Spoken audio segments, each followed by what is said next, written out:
Namaku Reni Marlia, usia 27 tahun. Aku berasal dari sebuah desa kecil di Indramayu bernama Sukadarma. Sehari-hari aku bekerja sebagai penjaga toko kelontong milik bibi. Gajinya pas-pasan. Tak cukup untuk biaya hidup apalagi untuk berobat bapak yang menderita gagal ginjal stadium akhir. Ibuku sudah lama meninggal. Jadi aku anak tunggal yang jadi tulang punggung satu-satunya. Aku bukan orang bodoh.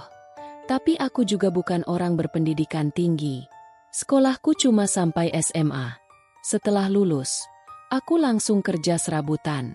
Dari jaga warung, jadi pelayan kafe, sampai pernah jualan pulsa dari rumah. Semua kujalani, asal halal. Tapi belakangan ini, hidup makin sulit.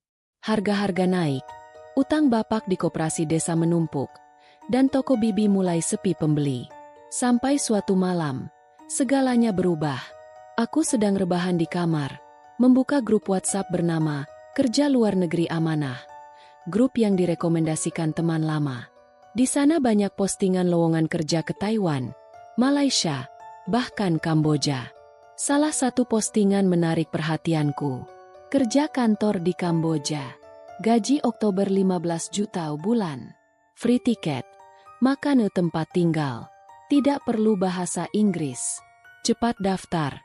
Kuota terbatas. Aku langsung tertarik. Rasanya seperti jalan keluar dari semua beban hidup. Di postingan itu tertera nama Mbak Lia, seorang agen penyalur tenaga kerja profesional, lengkap dengan foto profil yang tampak meyakinkan. Seorang wanita berjilbab, senyum ramah, dan latar belakang bendera Indonesia. Aku chat dia malam itu juga. Mbak Lia. Halo Dek Reni, kerjaannya ringan kok. Jadi admin online untuk perusahaan game. Duduk di kantor, ada AC, makan disediakan. Bukan kerja kasar. Majikan orang baik. Banyak TKI lain yang kerja di sana juga. Ketika kutanya soal biaya, dia bilang cuma perlu uang jaminan sebesar 5 juta rupiah untuk proses dokumen dan tiket. Katanya, itu nanti dikembalikan setelah 2 bulan kerja. Aku ragu-ragu, tapi dia kirim foto-foto mantan TKI sukses yang katanya sudah kerja di Kamboja dan bisa bangun rumah. Aku konsultasi pada bapak, dan walau raut wajahnya murung, ia cuma berkata, "Kalau kamu yakin dan itu jalan terbaik, Bapak ridho." Besoknya aku pergi ke Pegadaian. Aku gadaikan cincin peninggalan almarhumah ibu dan meminjam uang dari tetangga kanan-kiri. Dalam 3 hari, aku berhasil mengumpulkan 5 juta dan mengirimkannya ke rekening yang dikirim Mbak Lia. Seminggu kemudian, aku berangkat ke Jakarta. Di sana aku dijemput seseorang bernama Bang Dika, pria berkemeja kotak-kotak dengan logat Betawi. Ia membawaku dan 5 orang lain ke sebuah rumah kontrakan di daerah Rawamangun. Katanya, kami akan menginap sementara sebelum terbang. Mereka semua terlihat sepertiku. Muda, polos, penuh harap. Di rumah itu aku bertemu 2 orang yang akan jadi temanku di kisah kelam ini. Sari, gadis 22 tahun asal Probolinggo yang ceria tapi keras kepala.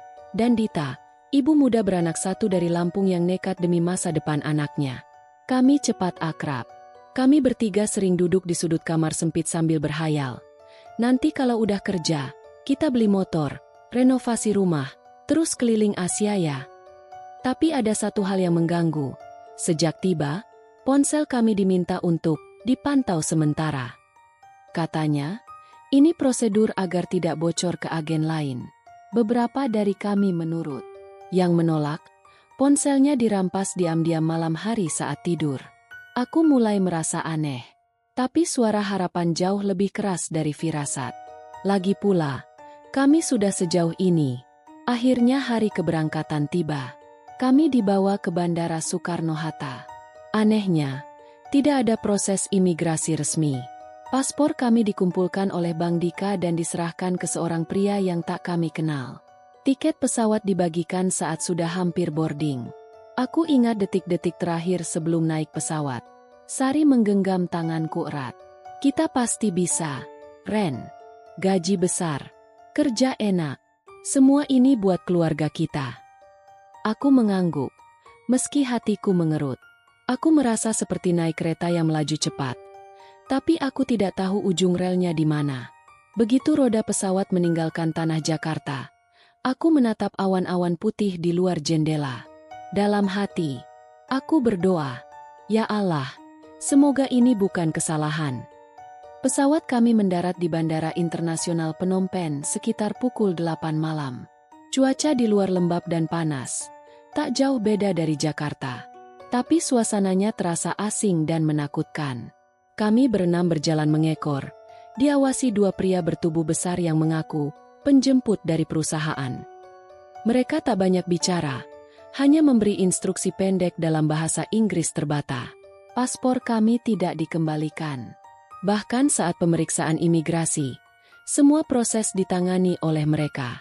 Kami hanya berdiri diam, seperti barang kiriman yang sedang diproses. Aku ingin protes, tapi Dita menggenggam tanganku, seperti mengingatkan, "Jangan buat masalah." Setelah keluar bandara, kami dimasukkan ke dalam sebuah van hitam tanpa logo. Tak ada yang tahu kemana kami akan dibawa. Kami tidak melihat hotel, apalagi kantor perusahaan seperti yang dijanjikan. Sepanjang perjalanan, jalanan kota Phnom Penh hanya terlihat samar dari jendela gelap.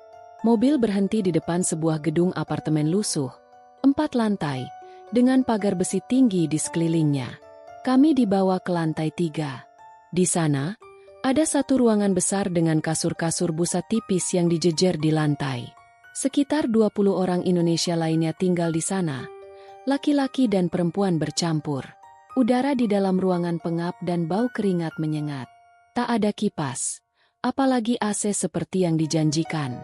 Seorang perempuan bernama Mami Ai, wanita berusia sekitar 40 tahun dengan logat campuran Medan dan Melayu, menyambut kami.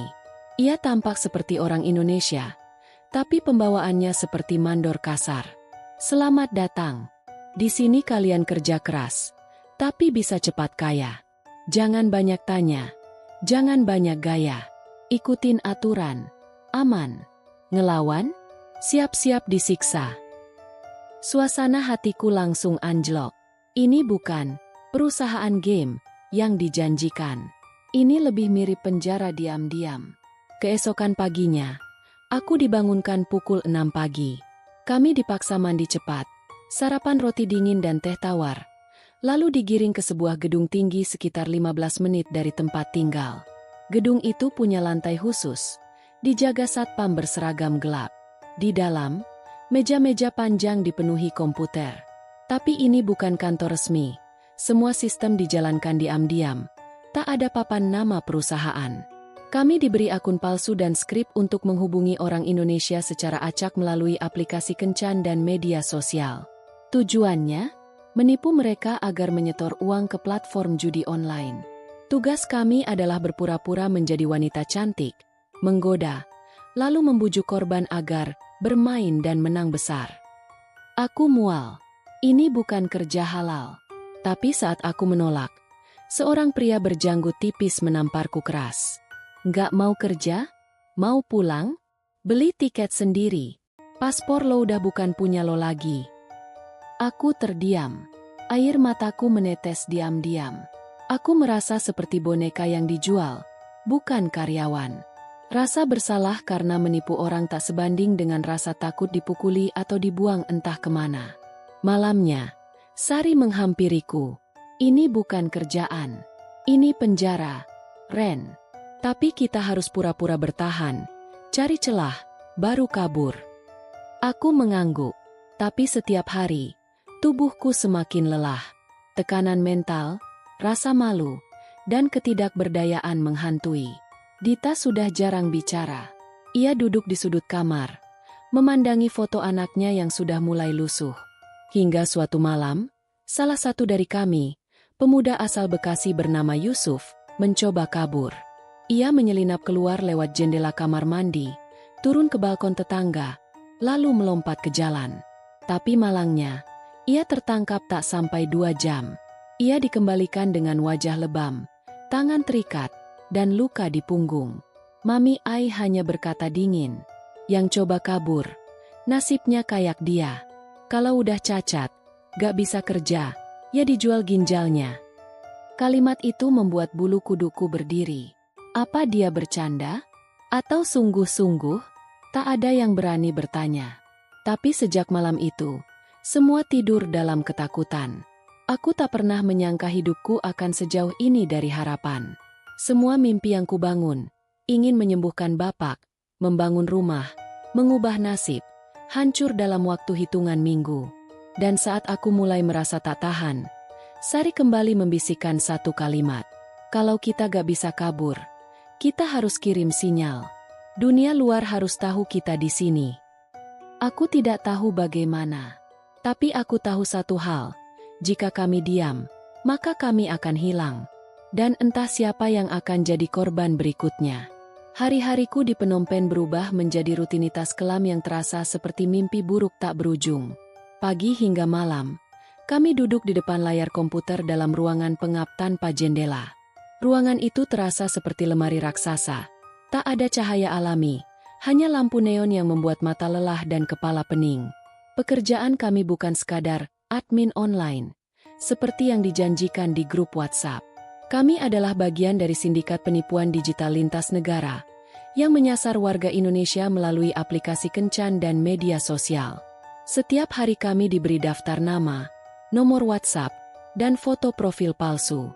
Tugas kami, menggoda, membujuk, lalu menjebak mereka untuk menyetor uang ke situs judi ilegal yang dikelola mafia. Aku diberi nama samaran, Aurel Cantika, lengkap dengan akun Instagram palsu yang sudah diisi ratusan foto perempuan cantik, mungkin hasil curian dari akun orang sungguhan. Aku harus berakting seperti gadis manja yang mencari teman curhat, lalu perlahan menuntun korban agar main game bareng di situs yang mereka kelola. Saat korban menang, sistem akan memberi sedikit uang sebagai umpan. Tapi begitu taruhan besar masuk, uang itu langsung hilang tanpa jejak. Aku merasa seperti penipu berdarah dingin. Tapi setiap kali aku berniat menolak, aku hanya perlu melihat luka memar di wajah Yusuf atau mendengar suara erangan dari kamar yang dihuni oleh mereka yang membangkang. Sari masih setia di sisiku, mencoba tegar. Tapi aku tahu hatinya mulai hancur. Sedangkan Dita, semakin hari semakin membisu. Ia tidak lagi bicara soal anaknya. Tidak lagi menatap foto kecil yang dulu selalu ia peluk sebelum tidur. Suatu hari, seorang pria asing datang ke ruangan tempat kami bekerja. Posturnya tinggi besar, berkepala plontos, dengan tato naga di leher. Ia berbicara dalam bahasa Mandarin dengan Mami Ai, lalu menunjuk ke arah beberapa dari kami, termasuk aku. Kalian performa rendah, kata Mami Ai setelah pria itu pergi. Kalau besok gak ada hasil, kalian dipindah ke tempat lain. Aku tahu betul apa maksudnya. Yusuf, yang dulu juga dianggap tidak produktif, sempat dibawa pergi selama 3 hari. Saat kembali, dia hanya bisa tidur dan menangis. Tubuhnya menggigil dan wajahnya pucat. Saat aku tanya apa yang terjadi, ia hanya berbisik lirih. Jangan sampai kalian ke sana. Mereka ambil darahku tiap hari. Aku gemetar. Apa benar mereka menjual organ? Atau menguras darah untuk dijual? Atau, lebih buruk lagi? Aku tak tahu. Tapi ketakutan itu tumbuh semakin besar setiap harinya. Malam itu, aku, Sari, dan Dita berkumpul diam-diam di pojok kamar. Kami tahu, bertahan di sini bukan solusi. Tapi melarikan diri juga bukan perkara mudah. Setiap pintu dijaga, setiap jendela dipaku. Bahkan kamar mandi punya CCTV kecil yang tersembunyi di pojok langit-langit. Kita harus cari sinyal keluar, bisik Sari. Kalau bisa kirim pesan ke keluarga, mereka bisa lapor polisi atau wartawan. Tapi bagaimana? Ponsel kami sudah disita sejak hari pertama. Akses ke internet dibatasi hanya untuk akun yang sudah ditentukan sindikat. Kami benar-benar terisolasi. Namun harapan datang dari tempat yang tak terduga. Salah satu penjaga bernama Chanta, pria muda Kamboja yang kadang mengantar makanan ke kamar kami, tampaknya bersimpati. Beberapa kali ia memberikan nasi tambahan atau membiarkan kami mandi lebih lama. Sari pernah memberinya selembar uang rupiah sebagai kenang-kenangan, dan sejak itu, Chanta terlihat lebih lembut saat menatap kami. Suatu malam, Sari nekat mendekatinya di dapur belakang. Dalam bahasa Inggris patah-patah, ia berkata, "Please, phone. Only 5 minutes. Emergency Indonesia." Chanta terdiam lama. Lalu ia menjawab, "Very dangerous. If boss see, id." Sari memohon. Dan setelah beberapa menit, pria itu mengangguk pelan. "Tomorrow night. E3." Itulah secerca harapan pertama setelah berbulan-bulan hidup dalam kegelapan. Tapi harapan itu cepat berubah menjadi tragedi. Keesokan harinya, saat kami pulang dari ruang kerja, kami mendapati tempat tidur Sari kosong. Spray berantakan. Sendalnya hilang. Tak ada yang tahu kemana dia pergi. Dita panik. Aku lebih dari panik. Aku takut. Beberapa jam kemudian, Mami Ai masuk ke kamar dan berkata singkat, "Sari sakit. Dibawa ke klinik. Jangan tanya macam-macam." Tapi kami tahu, tak ada yang namanya klinik di dunia ini. Dan sejak saat itu, Sari tak pernah kembali. Aku, yang sebelumnya masih berusaha kuat, mulai goyah. Dita mulai bicara lagi. Tapi yang keluar hanya gumaman putus asa. "Anakku ulang tahun bulan depan. Kalau aku gak pulang, dia bakal tunggu sia-sia." Kami berdua menangis dalam diam. Di luar jendela, lampu-lampu kota Phnom Penh terlihat gemerlap, seolah dunia ini masih normal. Tapi bagi kami, dunia telah berhenti.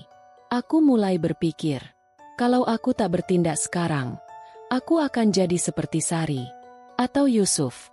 Atau lebih buruk, aku harus cari jalan keluar. Harus kirim sinyal.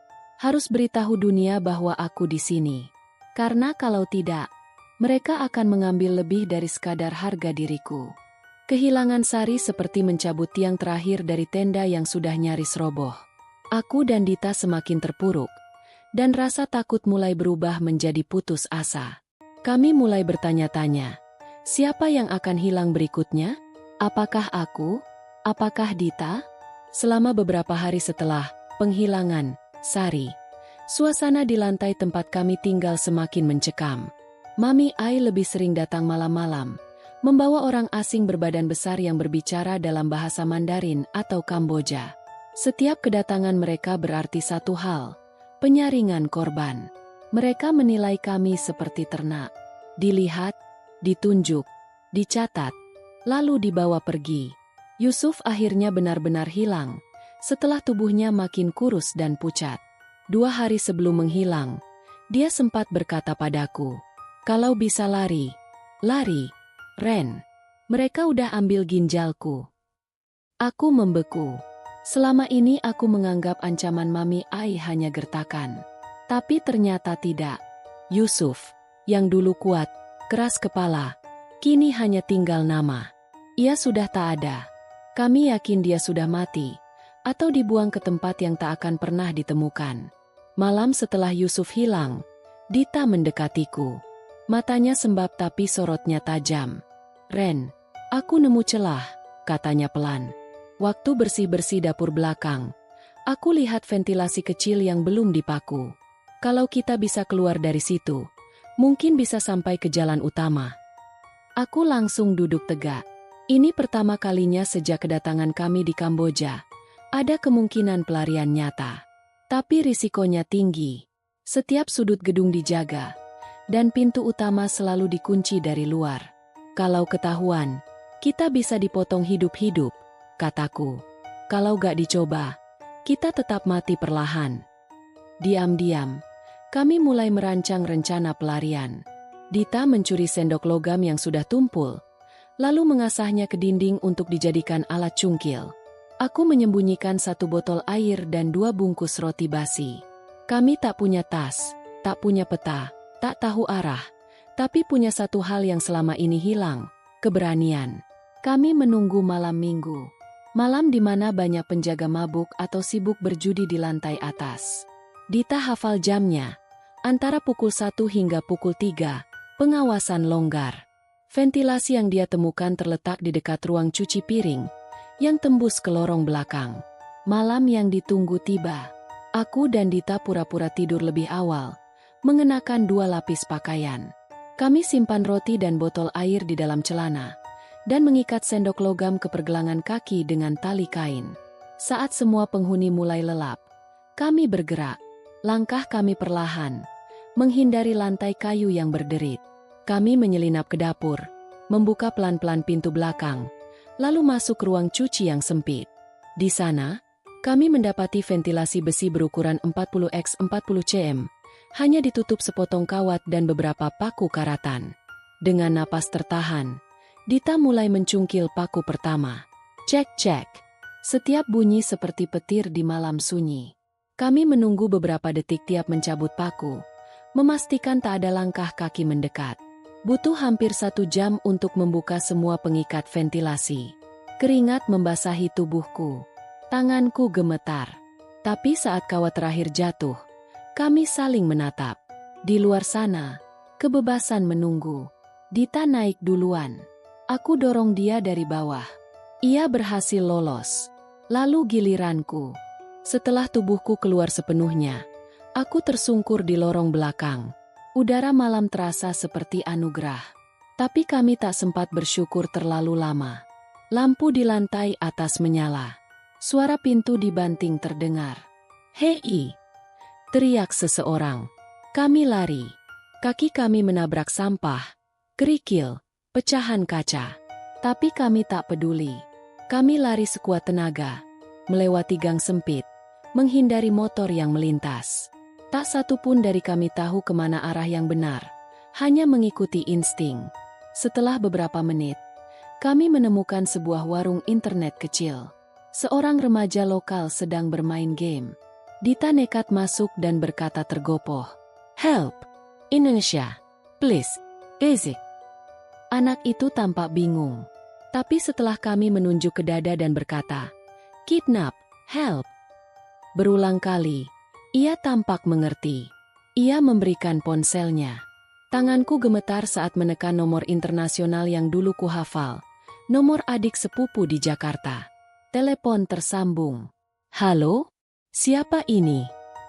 "Dewi, ini Reni. Aku diculik, aku di Kamboja, tolong." Aku hanya bisa bicara 30 detik sebelum suara motor besar terdengar di luar.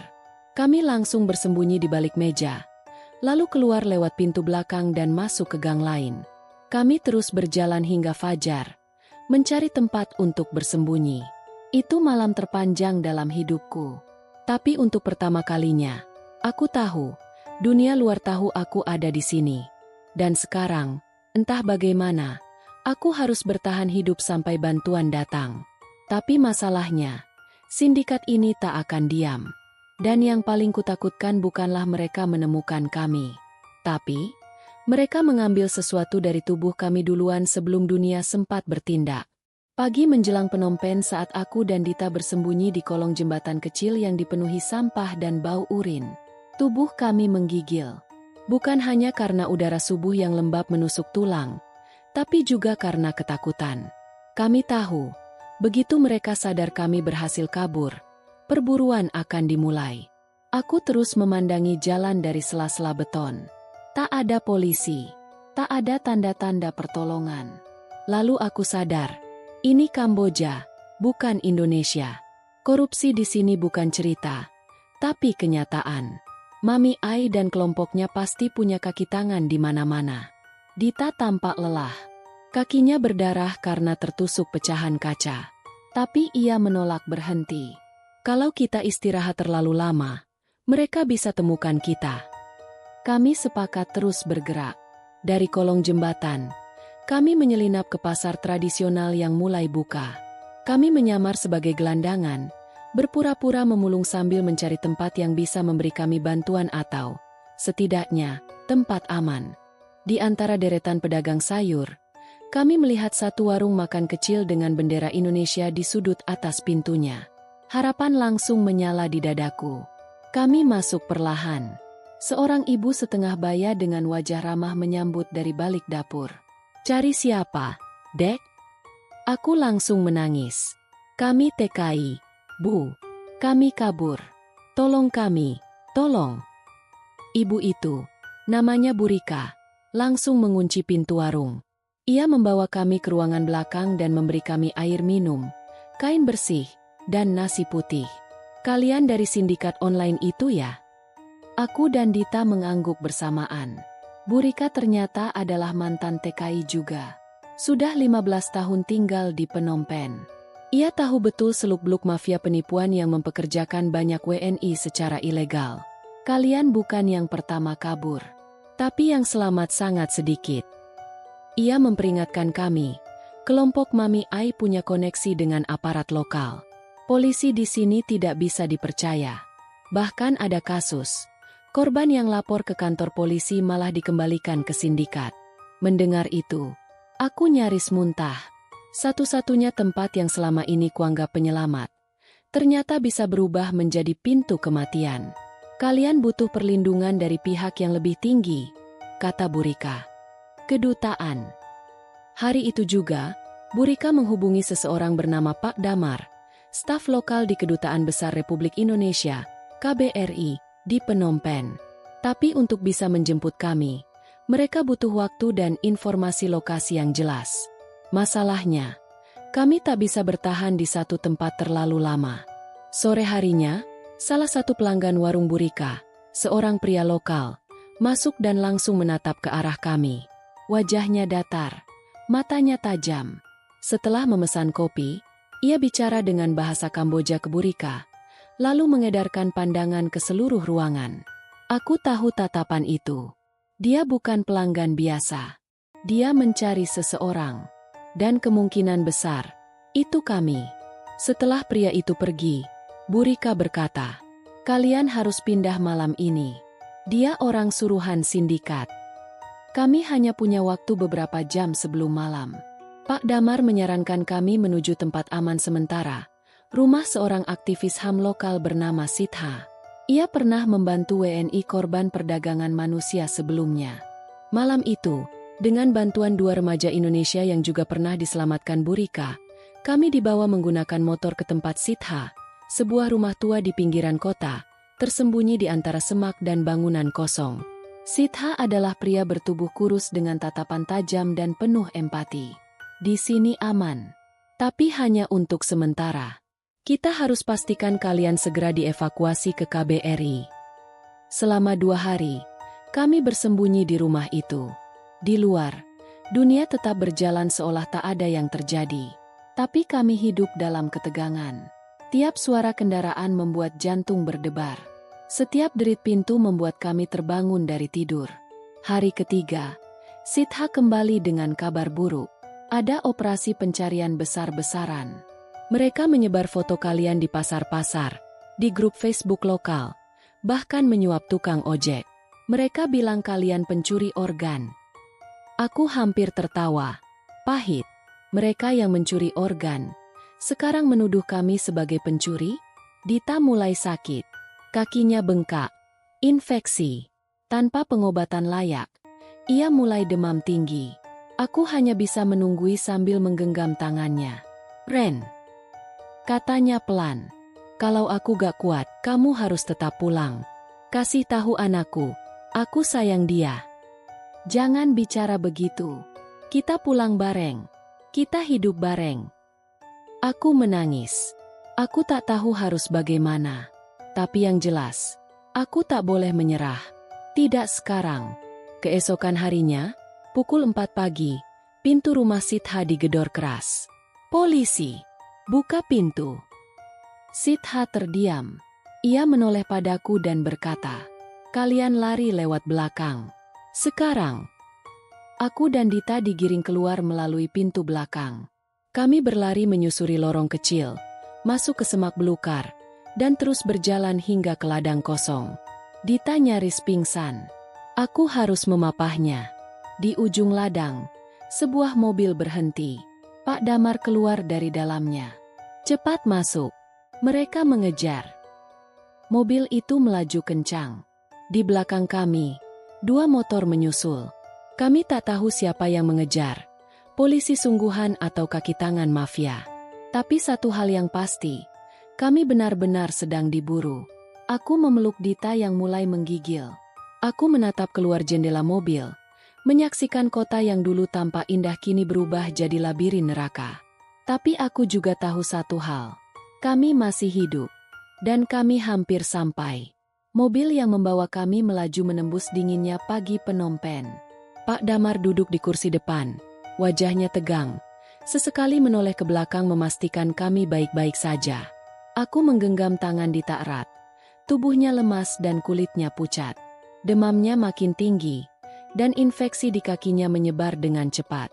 Sedikit lagi sampai KBRI. Kata Pak Damar. Tolong tahan sebentar lagi. Aku mengangguk. Meski hatiku gamang. Tak ada yang menjamin kami benar-benar aman di sana. Kami sudah dikejar, diburu, dan dijebak.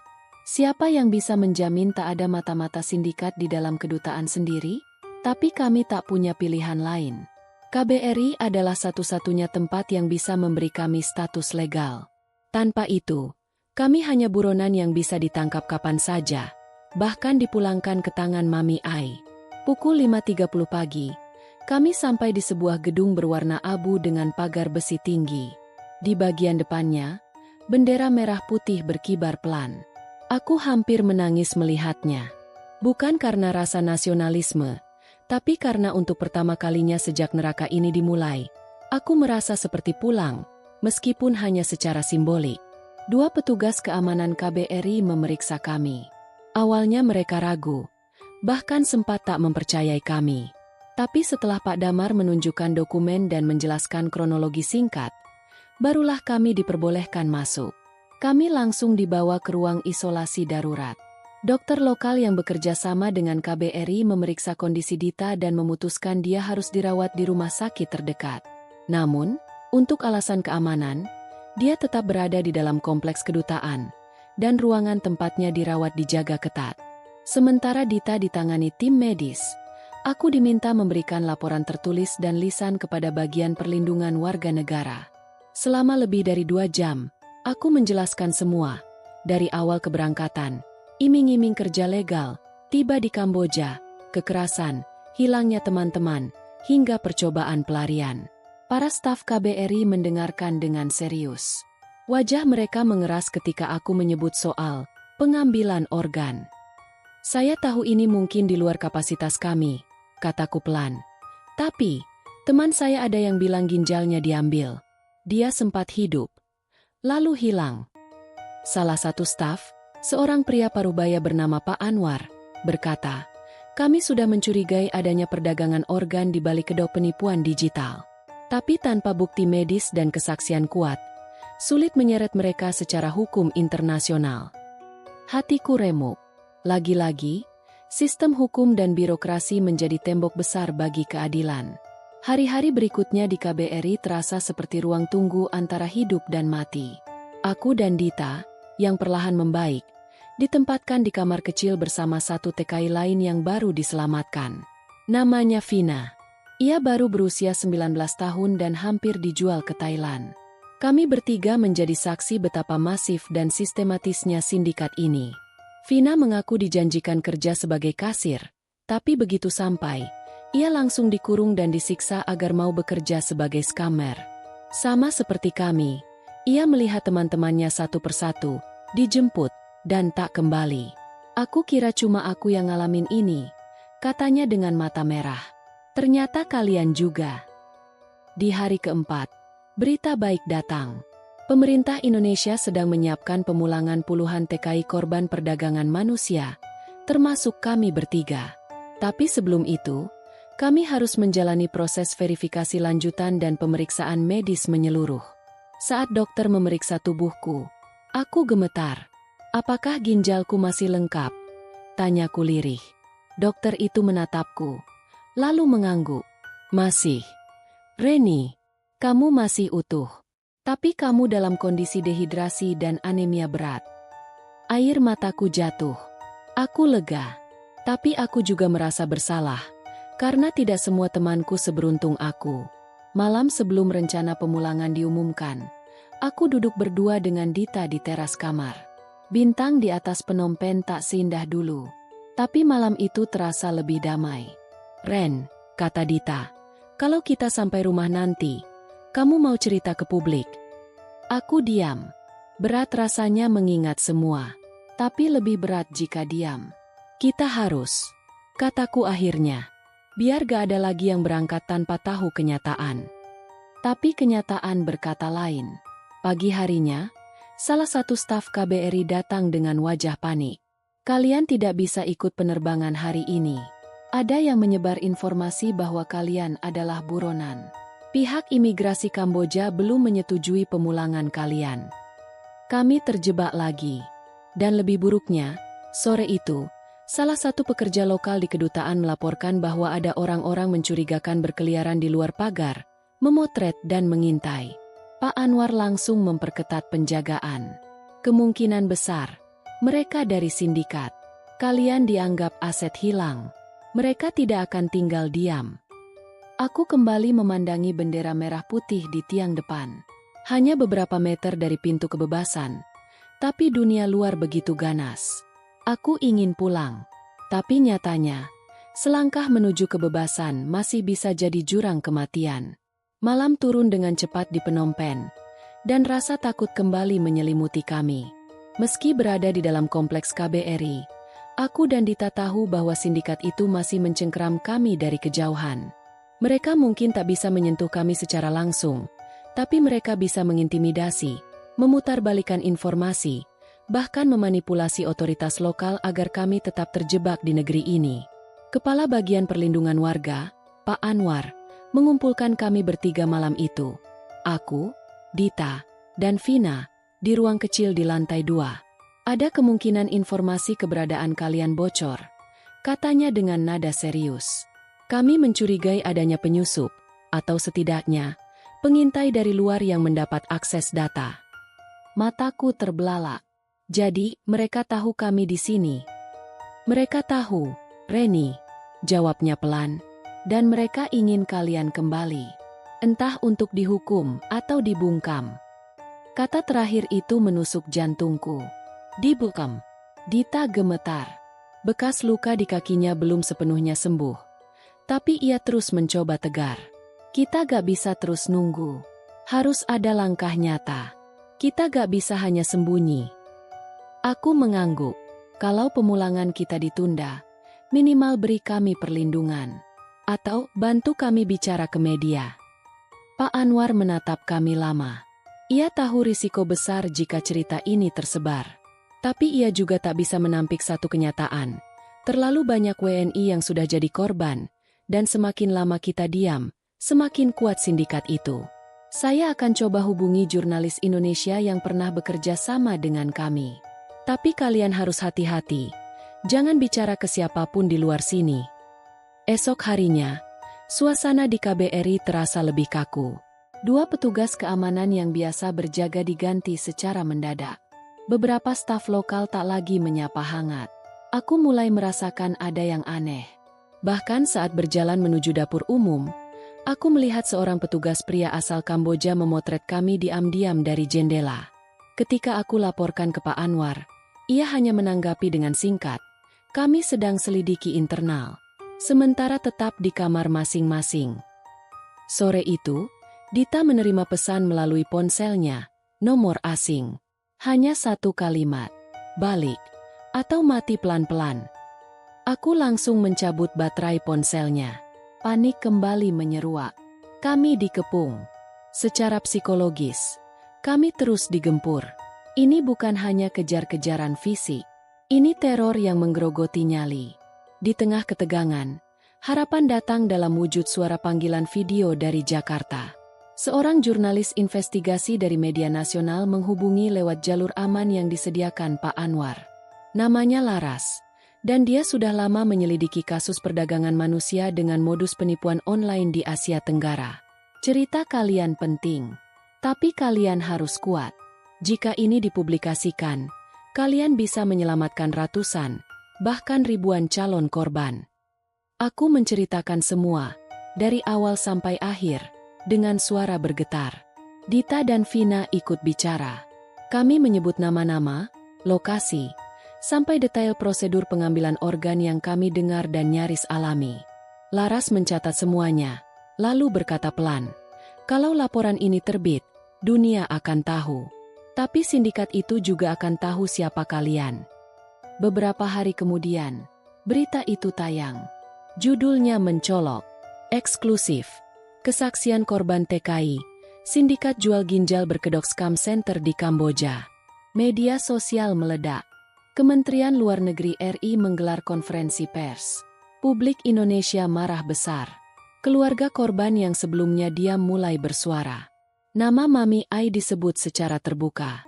Begitu pula nama-nama lokasi bangunan yang digunakan untuk menampung korban. Tapi efeknya bukan hanya itu. Pagi setelah berita tayang, seorang staf lokal KBRI ditemukan tak sadarkan diri di tempat parkir. Diduga overdosis. Tapi kabar burung mengatakan ia punya koneksi dengan sindikat dan hendak melarikan diri malam sebelumnya. Sore itu, KBRI menerima surat ancaman anonim. Serahkan 3 anak itu, atau kami ambil dengan cara kami. Aku tak tahu bagaimana mereka bisa begitu berani. Tapi aku paham satu hal, ini bukan permainan lagi. Ini perang. Pak Anwar langsung memutuskan. Kita percepat proses pemulangan. Kalian akan dibawa malam ini dengan mobil diplomatik ke bandara militer kecil. Kita hindari jalur sipil. Dita menatapku. Aku melihat ketakutan dan harapan di matanya bersamaan. Vina menggenggam tanganku dan berkata, kalau kita berhasil keluar, kita hidup. Kalau tidak, kita jadi martir. Malam itu, dengan jantung berdegup kencang, kami bertiga masuk ke dalam mobil hitam berpelat diplomatik. Di luar, jalanan tampak sepi, tapi aura mencekam terasa di mana-mana. Pak Damar duduk di depan, memantau kondisi sekitar. 2 pengawal bersenjata duduk bersama kami di belakang. Saat mobil melewati salah satu persimpangan besar, sebuah motor memepet dari sisi kanan. Pengendaranya membuka jaket dan menodongkan senjata. Rebah! Teriak pengawal.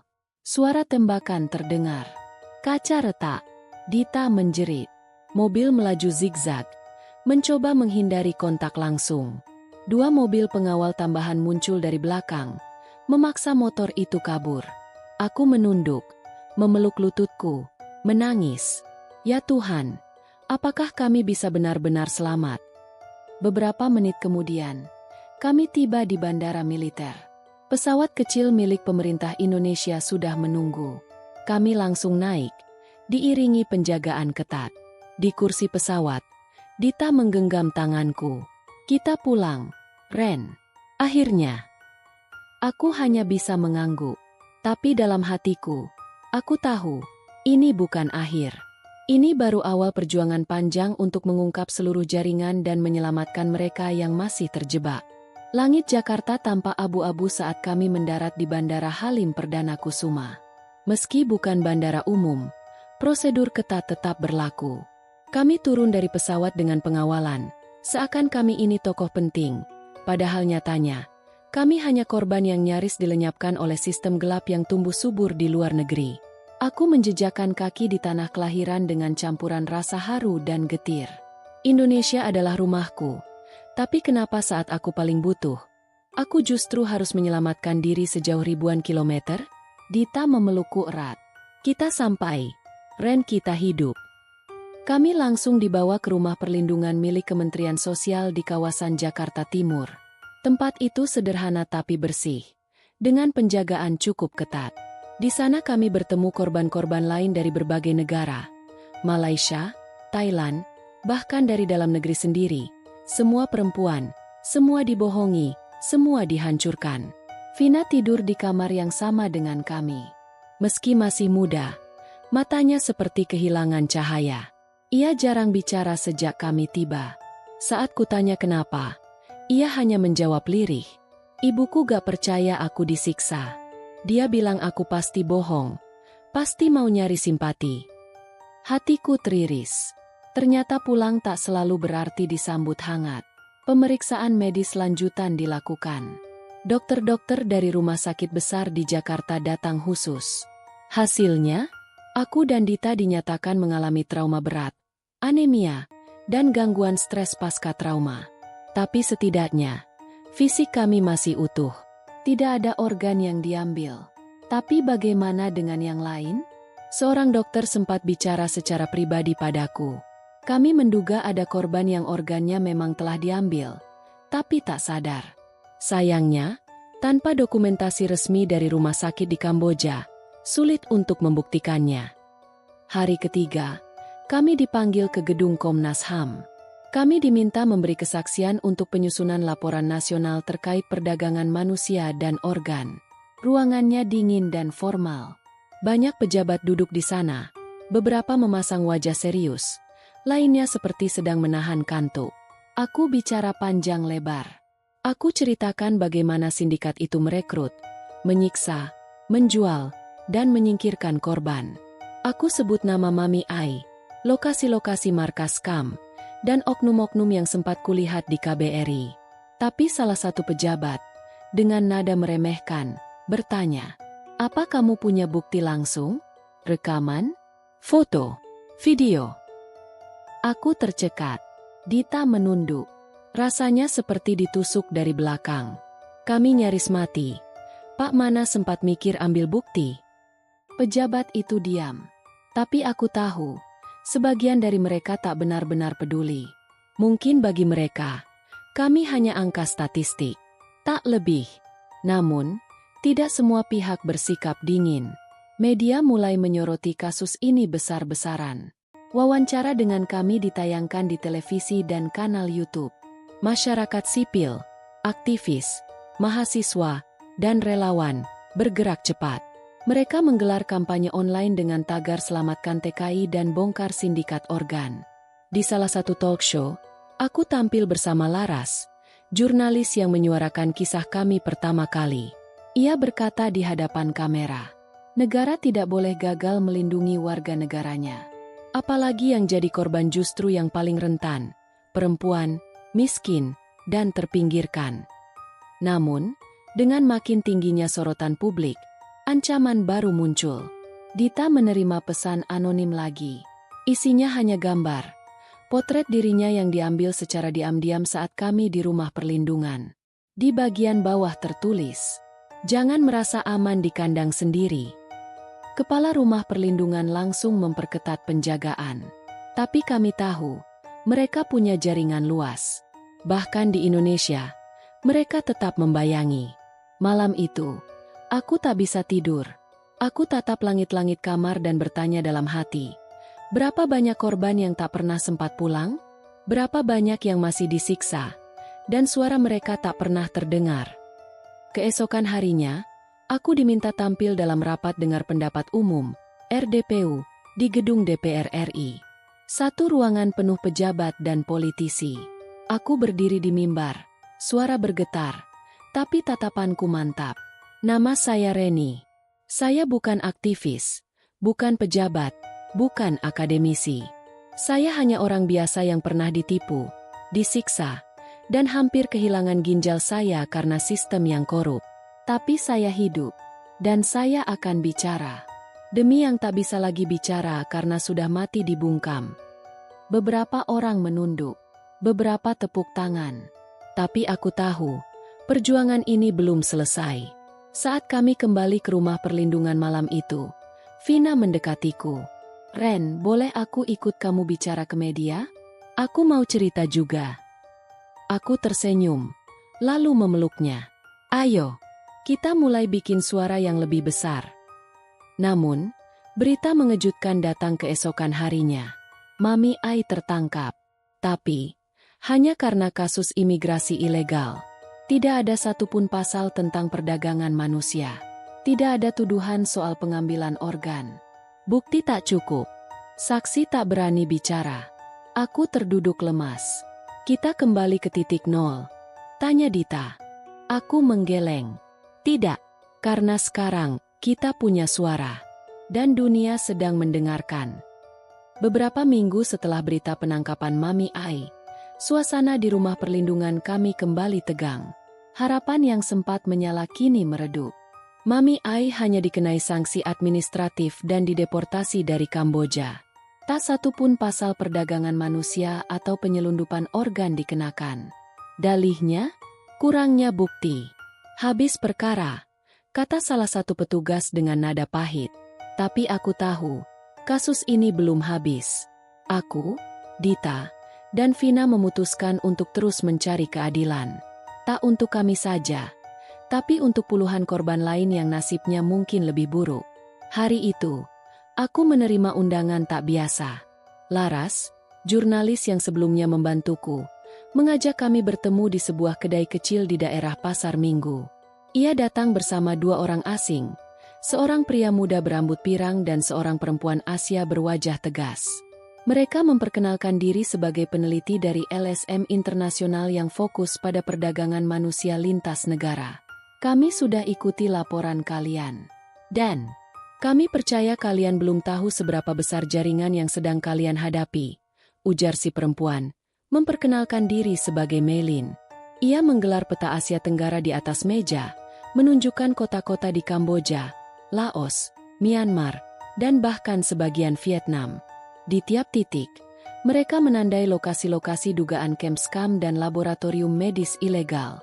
Ini bukan sekadar jaringan penipuan. Ini jaringan penyelundupan manusia dan organ. Terkoordinasi, terstruktur, dan, ini yang paling gila, terlindungi oleh beberapa oknum pejabat di masing-masing negara. Aku dan Dita terdiam. Meilin kemudian mengeluarkan foto-foto yang lebih membuat perutku mual. Ranjang operasi berdarah, daftar pasien tak bernama, bahkan satu gambar perempuan muda dengan perban di perutnya, tergeletak di lantai beton dengan infus yang menggantung dari paku tembok. Ini semua diambil dari camp di utara Laos. Tapi metode dan pelakunya sama dengan di Phnom Penh. Dita mengepal tangan. Jadi, kita cuma permulaan. Kalian korban yang selamat, jawab pria asing bernama Tom. Tapi ada yang lebih parah. Korban yang dibunuh setelah ginjal atau hati mereka diambil. Mereka dikubur diam-diam. Tak ada nama. Tak ada catatan. Hari-hari berikutnya, aku seperti terseret dalam lubang gelap yang lebih dalam dari sebelumnya. Bersama Meilin dan Laras, aku mulai menelusuri kesaksian-kesaksian korban lain. Dari seorang TKI pria yang lolos dari Myanmar setelah kehilangan satu ginjal, hingga seorang wanita Filipina yang berhasil kabur dari bangunan bertingkat yang dijaga bersenjata di daerah Sihanoukville. Mereka semua punya cerita yang mirip. Dijanjikan pekerjaan, diculik, disiksa, dijadikan budak scam, lalu dijual bagian tubuhnya saat tak berguna. Dan ada satu kesamaan yang mengerikan. Sebagian besar mereka dioperasi oleh tim medis yang tampaknya resmi, menggunakan alat rumah sakit canggih. Itu berarti ada keterlibatan profesional medis. Kabar buruk lain datang dari Kamboja. Salah satu korban yang pernah kami kenal di tempat penyekapan, Farhan, seorang TKI dari Kalimantan, ditemukan tewas di hutan perbatasan Laos. Tubuhnya penuh bekas luka dan organ vitalnya hilang. Pemerintah Kamboja menyebutnya kematian misterius akibat konflik antar mafia. Tapi kami tahu lebih dari itu. Dia dijadikan contoh supaya korban lain gak berani buka suara, gumam Dita. Akhirnya, kami mengadakan konferensi pers bersama LSM Internasional. Di sana, kami tampil membawa bukti, testimoni, dan daftar nama puluhan korban yang belum ditemukan. Meilin memaparkan struktur jaringan sindikat, yang terdiri dari satu perekrut, agen biasa beroperasi di Indonesia, Filipina, dan Bangladesh. 2 transporter, pihak yang mengatur dokumen dan perjalanan. 3 penjaga camp, seringkali tentara bayaran. 4 dokter ilegal, berpengalaman, namun bekerja tanpa izin resmi. 5 distributor organ, beroperasi di pasar gelap Tiongkok dan Timur Tengah. Beberapa hari setelah konferensi itu, aku menerima panggilan dari Kepolisian Internasional, Interpol. Mereka tertarik dengan kesaksian kami, dan mengundang kami untuk memberikan keterangan resmi. Nama kami akan masuk dalam fail penyelidikan lintas negara. Ini artinya kami dilindungi hukum internasional, ya? Tanya Vina. Sebaliknya, jawab Meilin. Artinya, kalian juga lebih berisiko. Kami kembali ke rumah perlindungan dengan rasa was-was. Tapi satu hal berubah. Kami tak lagi merasa sendiri. Di luar sana, ada orang-orang yang peduli, yang bekerja diam-diam, mengumpulkan data, menyelamatkan korban satu persatu. Malam itu, aku menulis di buku harianku. Kalau darah dan luka kami bisa membuka mata dunia, maka biarlah luka ini menjadi senjata. Kami bukan lagi korban. Kami saksi. Dan suara kami tak bisa dibungkam. Tapi malam itu juga, rumah perlindungan kami dilempari batu. Di tembok depan tertulis dengan cat merah, "Berhenti bicara, atau kalian yang akan dibungkam selamanya." Batu-batu yang dilempar ke rumah perlindungan malam itu bukan hanya merusak kaca jendela, mereka mengguncang rasa aman yang tersisa dalam diri kami. Namun, rasa takut yang muncul kini berbeda dari dulu. Jika dulu kami takut dibunuh secara diam-diam, kini kami takut jika semua yang telah kami suarakan akan berhenti di sini, menghilang, seperti ratusan suara korban lainnya. Kami memutuskan satu hal malam itu. Kami tidak akan diam. Pagi berikutnya, kami duduk bersama Laras, Meilin, dan perwakilan dari organisasi HAM lokal. Mereka mengatakan ada opsi untuk menyembunyikan kami sementara di luar negeri, demi keamanan. Tapi aku menolak. Kalau kami pergi sekarang, mereka akan pikir kami menyerah. Kami sudah selamat. Sekarang saatnya kami melawan. Dita menatapku. Ia ragu sejenak, lalu mengangguk. Vina, meski masih sering terlihat pucat, berdiri dan menggenggam tanganku. Aku ikut. Kita gak boleh kalah, Ren. Rencana kami berikutnya dimulai. Membuat dokumen investigasi berseri yang akan ditayangkan di YouTube dan disiarkan di berbagai media. Laras memimpin tim produksi, sedangkan kami bertiga menjadi narasumber utama. Video pertama diberi judul, "Suara dari Kegelapan", kisah TKI yang nyaris dijual ginjalnya. Dalam waktu kurang dari 2 minggu, video itu ditonton lebih dari 1 juta kali. Ribuan komentar mengalir. Beberapa penuh dukungan, tapi tak sedikit pula yang meragukan bahkan mengejek. Namun, di balik layar, dukungan mulai datang. Dari pengacara, akademisi, jurnalis investigatif, hingga mantan diplomat yang memberi info penting soal keterlibatan oknum di luar negeri. Satu malam, kami menerima kabar mengejutkan. Dokter ilegal yang dulu kami curigai sebagai pelaku operasi di Kamboja ditemukan tewas di Bangkok. Tubuhnya terbakar di dalam mobil. Sindikat mulai bersihkan jejaknya, kata Meilin. Mereka ingin tutup semua mulut, termasuk kita. Seolah membenarkan ucapannya, 2 hari kemudian kami dibuntuti di jalanan Jakarta oleh pria tak dikenal. Mobil kami sempat dipepet. Untung pengawalan dari kepolisian sipil menyelamatkan kami tepat waktu. Namun ketegangan ini tidak menghentikan penyelidikan internasional. Berkat kesaksian kami dan bantuan dari LSM serta Interpol, 3 camp scam di Phnom Penh dan Sihanouk Village digerebek. Puluhan WNI ditemukan di sana. Beberapa dalam keadaan sakit parah, beberapa lainnya tak bisa bicara karena trauma. Dan akhirnya, titik terang muncul. Seorang mantan rekan Mami Ai, yang tertangkap lebih dulu di Vietnam, bersedia menjadi justice kolaborator. Ia membuka semuanya, aliran uang, jaringan dokter ilegal, sampai pejabat di beberapa negara yang menerima suap untuk menutup kasus-kasus korban TKI. Nama-nama besar muncul, termasuk satu nama yang tak kami sangka. Oknum di KBRI Phnom Penh yang selama ini kami kira hanya lalai, ternyata ikut menerima bayaran untuk membiarkan camp scam beroperasi. Hari pengadilan internasional pun tiba. Meilin mengatur agar kami bertiga bisa hadir secara langsung di Den Haag, Belanda. Di sana, untuk pertama kalinya, suara kami disiarkan dalam forum resmi, mewakili ribuan korban TKI dari Indonesia, Filipina, Myanmar, dan negara lain. Aku berdiri di depan hakim dan dunia internasional, membawa satu pesan. Kami bukan barang. Kami manusia. Dan sistem yang membiarkan kami dijual harus dihancurkan sampai ke akarnya. Proses hukum masih berjalan. Namun sindikat utama mulai runtuh. Mami Ai ditangkap kembali, kali ini oleh otoritas internasional, dan dijerat pasal perdagangan manusia. Beberapa dokter ilegal tertangkap. Camp scam dibongkar. Namun, bagi kami, kemenangan sesungguhnya bukan pada jumlah pelaku yang dihukum, melainkan pada satu hal. Kini, suara kami tak bisa dibungkam. Beberapa bulan setelah persidangan, aku, Dita, dan Vina kembali ke kampung halaman. Saat menjejakkan kaki di desa, aku disambut tak lagi dengan cibiran, tapi pelukan. "Maafkan kami, Reni," bisik ibu sambil meneteskan air mata. "Kami gak tahu kamu begitu menderita." Kami mendirikan Lembaga Suara Buruh Migran, organisasi kecil yang membantu calon TKI memahami risiko, serta tempat bagi para korban untuk menceritakan pengalaman mereka. Setiap pekan, kami keliling kampung dan kota, memberikan penyuluhan. Dan setiap kali ada yang bertanya, "Kenapa masih mau bicara, padahal sudah bebas?"